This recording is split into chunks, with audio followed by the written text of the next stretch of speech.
Ahoj všichni, vítám vás u dalšího videa. Dneska se společně podíváme na značku, která je u nás novinkou. Jedná se o značku BT, švýcarská společnost zaměřující se na relativně dost zajímavé kousky. Jdeme na to.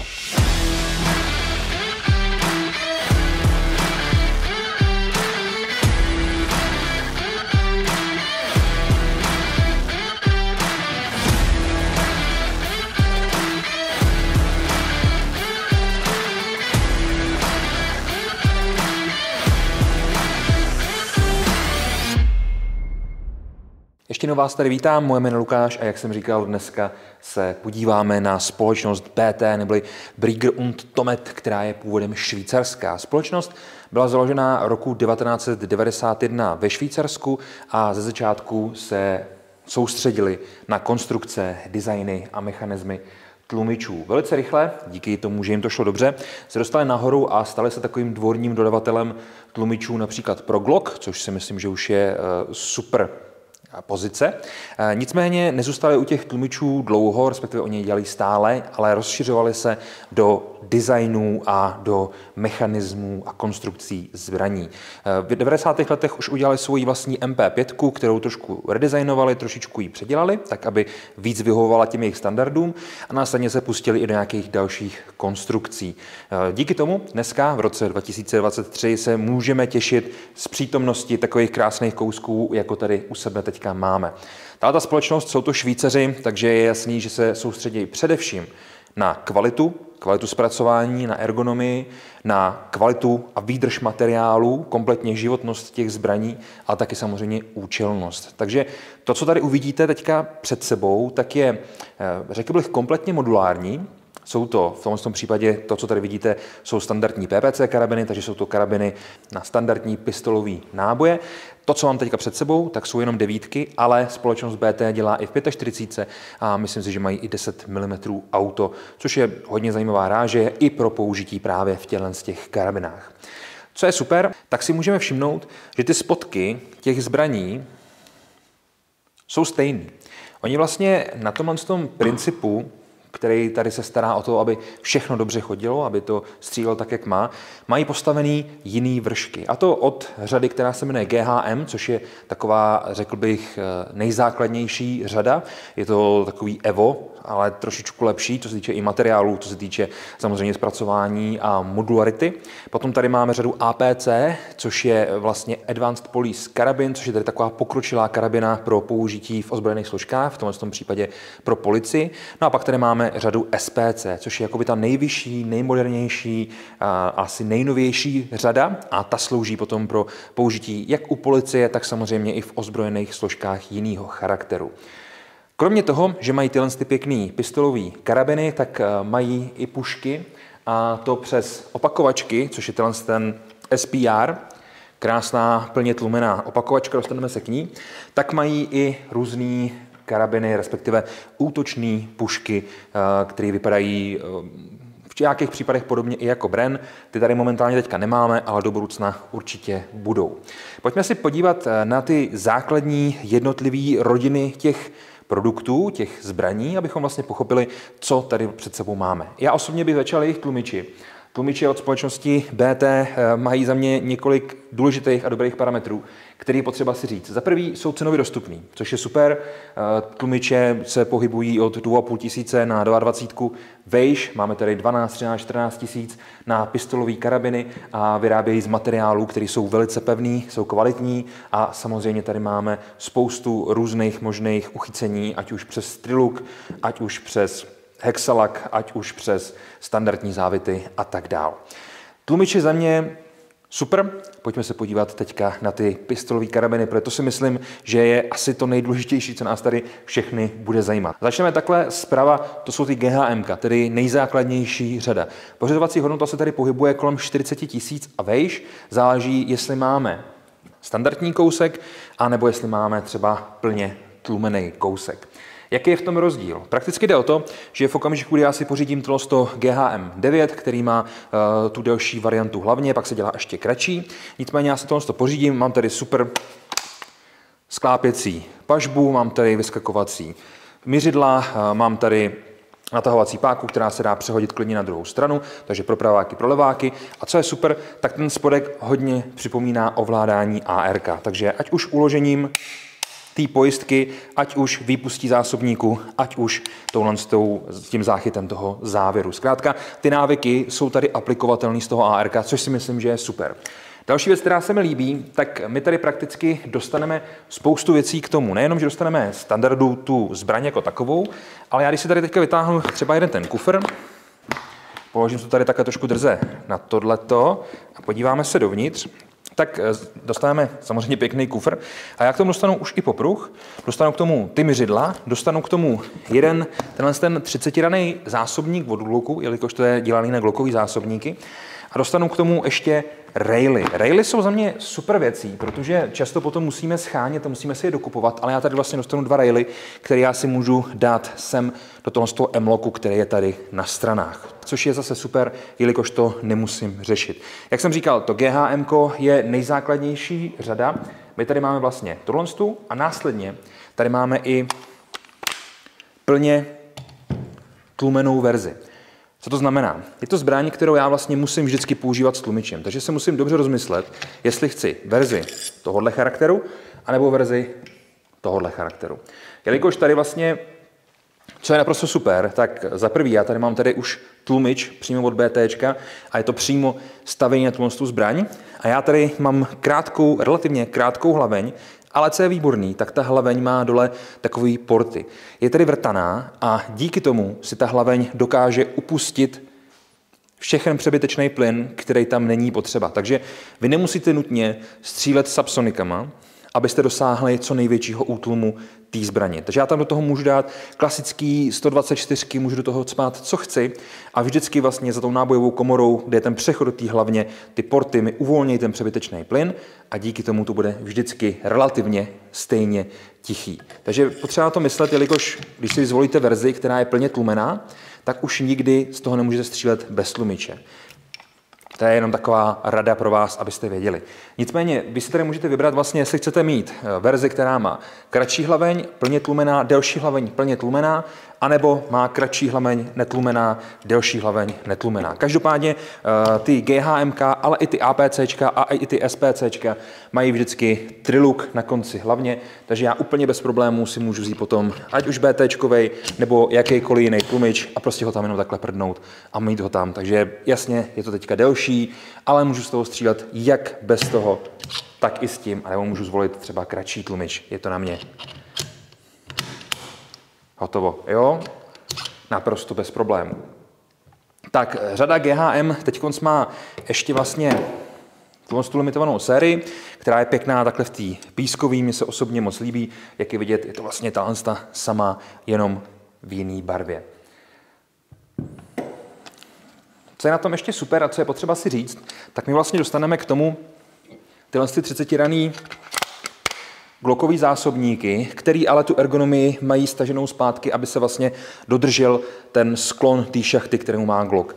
V případě, kdybyste chtěli přímo verzi od BTčka na jejich zásobníky, tak se to dá samozřejmě sehnat. Ty zásobníky potom připadají, jsou zkrátka víc dopředu, jsou průhledný a ta zbraň za mě je maličko estetičtější. Ale je to zase o tom, co vy od toho chcete, o tom, co vy si o tom myslíte, jaký věci se vám líbí a především, kde je ta vaše míra té pohodlnosti, bych to možná tak řekl, protože já vlastně, když mám doma Glocka a mám do toho 20 zásobníků, tak já jakýkoliv zásobníky do toho vždycky můžu vrazit a nemusím dokupovat relativně drahý zásobníky od BTčka a nemusím si s tím dělat starosti. Takže vlastně, dejme tomu, zůstanu jakoby u jedné kompatibility a nemusím si to nutně štěpit. Tak, to byla řada GHM, tedy základní řada, která je vlastně udělaná pro takovýto standardnější použití. Je to sice dělaný samozřejmě pro policajty, pro armádu a tak dál, ale je dostupná cenově, takže je takový vstupní kategorií do vlastně celého světa z toho BTčka. V okamžiku, kdybych to měl srovnat s EVem, je tady vlastně celohliníková konstrukce, je tady anodizace, je to za mě lépe řešený a tím, že je to vlastně takhle, tak je to i odolnější, účelnější a tak dál. Ale co určitě chci, tak určitě chci si udělat porovnání s EVem, takže vzít si EVO, buď to si ho na něj prdnout tlumič a vyzkoušet si to, anebo samozřejmě i standardně jenom mezi sebou, jelikož ty ceny z těch dvou věcí, ať už GHMK nebo EVA, jsou relativně blízko u sebe a my vlastně, když si potom k tomu přičteme, že k tomu dostaneme víc věcí a dostaneme k tomu tu celohliníkovou konstrukci a tak dál a za mě i lepší mechanismus toho fungování, tak potom ta lehce vyšší cena, co má vlastně to BT od toho EVA, je relativně dobře opodstatněná. Pojďme se vrhnout na verzi APC. APC, tedy Advanced Police Carabin. Je to tady udělaná karabina přesně pro policii ve Švýcarsku. Máme tady zase několik věcí, které už k tomu dostaneme. A to je za mě super. Ona sice pořizovací cena téhle karabiny nám dosahuje někde až 80 000, což se může zdát jako hodně, ale bereme to tak, že to je opravdu udělaná věc, která je pro švýcarskou policii, takže tady dosahuje těch kvalit, které to má mít. Máme tady pevnou, nebo takhle, ona je sklopná samozřejmě, ale je sama za sebe pevná. Máme ta pěkná pažba. Když potom přijdeme dopředu, tak tady máme oboustranný natahovací madla, který ale nám nelítají se závěrem, což je velice důležité si říct. A jako vždycky tady k tomu dostaneme právě ten rail na jednu a na druhou stranu. Já ho vždycky na jedné straně mám umístěný, na druhé straně ne, aby bylo vidět, že to je s a bez. Zároveň k tomu dostaneme tu přední ručku, díky tomu se to potom hezky drží, pěkně se s tím funguje a co je super, dostanete k tomu M-point. Ty M-pointy jsou T-čkový řady, tyhle ty mikra stojí někde kolem 20 000, takže je potřeba si to od toho odečíst. Takže jasně, stojí to možná ta pistole nebo ta karabina 80 000, nicméně máte tady na tom za 20 000 M-point, máte tady nějakou ručku, která stojí třeba 1500, máte tady raily, dostanete k tomu i měřidla, dostanete k tomu ten zásobník a tak dále. Takže v okamžiku, kdy začnete si v sobě opodstatňovat tu cenu, kdy začnete nad tím přemýšlet, jasně ještě k tomu máte vlastně ten popruh, tak zjistíte, že po vrštění z těch věcí, které si na to většinou stejní lidi kupujou, tak se dostanete na docela rozumně opodstatnitelnou cenu oproti těm karabinám, které stojí míň. Jinak zase samozřejmě já si tady můžu umístit tlumič, pokud budu chtít, naprosto jednoduše, můžu to mít tlumený, můžu s tím fungovat tímhle způsobem. A nebo samozřejmě vyměnit, prdnout na to kratší tlumič. Líbí se mi, že BT na tohle to myslí a že vlastně už i k tomu, ke každé té karabině, ke každému tomu systému, v tomhle případě Trilogu, nabízí svoje vlastní tlumiče, které samozřejmě s tím vždycky budou fungovat nejlíp. Jinak mám tady před sebou tuhle verzi, ta verze je z delší hlavní, pak se dělá ještě káčko, která má kratší hlaveň, zase dělají se i tlumený a mám tady vlastně ten dual tone v tom písku, dělají se samozřejmě i standardní černý. Za mě to APCčko je takový. Je to zkrátka krásná zbraň, moc pěkně se s tím funguje, ta ergonomie je tady parádní. Dostáváme se za mě k takovému zlatému hřebu, co se týče těch pistolových karabin, a to jsou karabiny SPC. Karabiny SPC jsou udělané jako takový hybrid mezi, dejme tomu, MP5, ARK a tak dál. Proč? Když se na ní podíváme, tak zjistíme, v tomto případě zase plně tlumená verze, nicméně my zjistíme, že tady vzadu to není úplně takový, nechci říct ergonomický, ale není to až tak prostorově úsporný. V tomhle případě totiž SPC, karabina, společnost BT a její konstruktéři vsadili na pohodlnost při střelbě, na to, jak se ta zbraň bude chovat a upřednostnili to před tou prostorovou úsporností. Takže tady vzadu my máme hydraulický buffer, který nám samozřejmě brzdí ten závěr tím, jak nám chodí do zádu a ten zpětný ráz je tady opravdu minimální. Zároveň tady mám tu pěknou pažbu, která je opravdu zase prostorově úsporná a já si s tím můžu prakticky fungovat, jak budu potřebovat. Zároveň my tady máme dvě možnosti natahování. Máme tady přední madlo, standardní, který já si můžu přehodit na druhou stranu. Jak je vidět, tak se mi sklápí, samozřejmě se mi nehýbe se závěrem. A nebo tady mám AR style vzadu natahovací páku, kterou to můžu natáhnout. Takže ať už jste zvyklí na cokoliv, tak stále tady můžete si měnit ty svoje možnosti a stále s tím můžete krásně fungovat. Tahle verze je momentálně nejdražší pistolovou karabinou, kterou momentálně máme na webu. Jedná se o pořizovací cenu něco kolem 100 000. Ale zase, bereme to tak, nahoře vysoká montáž M-point 20 000. Vepředu máme pořádný tlumič, v tomhle případě zase udělaný stejně, to znamená porty, kterými omezují tu rychlost té střely, takže vždycky to bude krásně tichý. Vepředu, pokud si všimnete, tak mám otvory, jelikož to je tlumič, který uvolňuje tlak, uvolňuje plyny směrem dopředu, takže mi to nebude tady foukat do obličeje.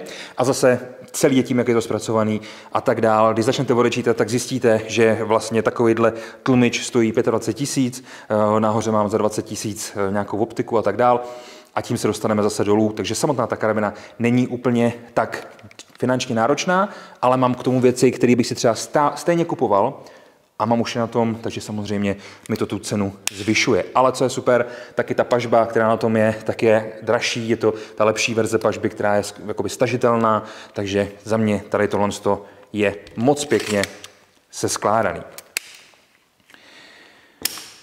Když si pak vezmu do ruky vlastně tu verzi, která není plně tlumená a má delší hlaveň, tady ta má hlaveň opravdu kraťonkou, v tomhle případě už máme delší. Mimochodem, tahle verze SPC se dělá i s 16-palcovou hlavní, takže to můžete využívat třeba na nějaký IPSC nebo něco takového.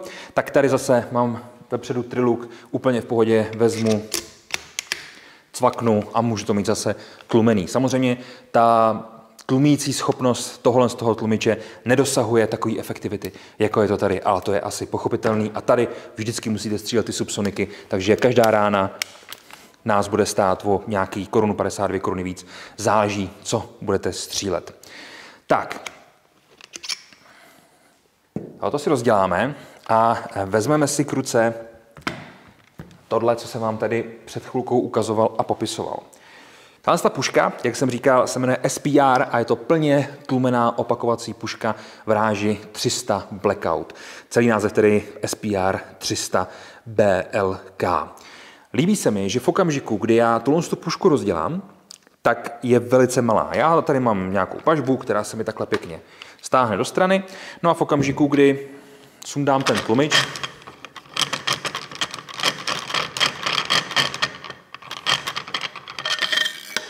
tak zjistím, že ty rozměry jsou fakt jako relativně, nechci říct směšný, ale úsměvný, protože je to opravdu velice lehká a prostorově úsporná puška.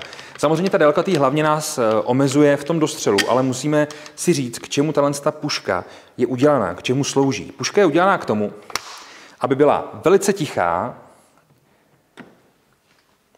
a to tak, že ten výstřel je často méně hlasitý než celý ten mechanismus, který nám udeří do toho náboje, do té zápalky a vystřelí to. Vlastně i kvůli tomu to není poloautomatická verze, jelikož ten hluk toho závěru, který půjde do zádu a těch pružin a tohle z toho všeho, bufferu a tak dál, by byl hlučnější než samotný výstřel. Možná se vám to nemusí zdát jako reálný, já bych se rád potom domluvil se zastoupením BTčka, aby nám jednu tuhle pušku půjčili a abychom na ní mohli udělat video, protože to, jakým způsobem je tohle hlučný, potichý, je fakt jako neuvěřitelný. Taky jedna nejmenovaná jednotka v České republice o ní má zájem jako pro svou pušku na silent použití.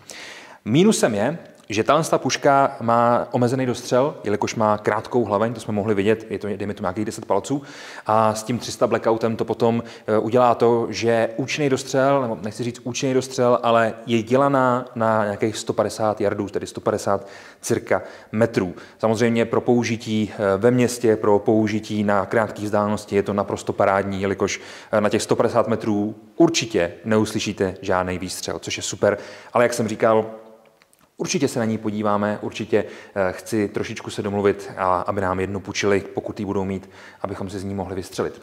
Co se mi líbí, tak je fakt, že my k tomu dostaneme takhle tu pušku, dostaneme k tomu ty přední nožičky, dostaneme k tomu montáž na optiku, dostaneme k tomu opravdu moc pěkný kufr, dejme tomu takovou tašku.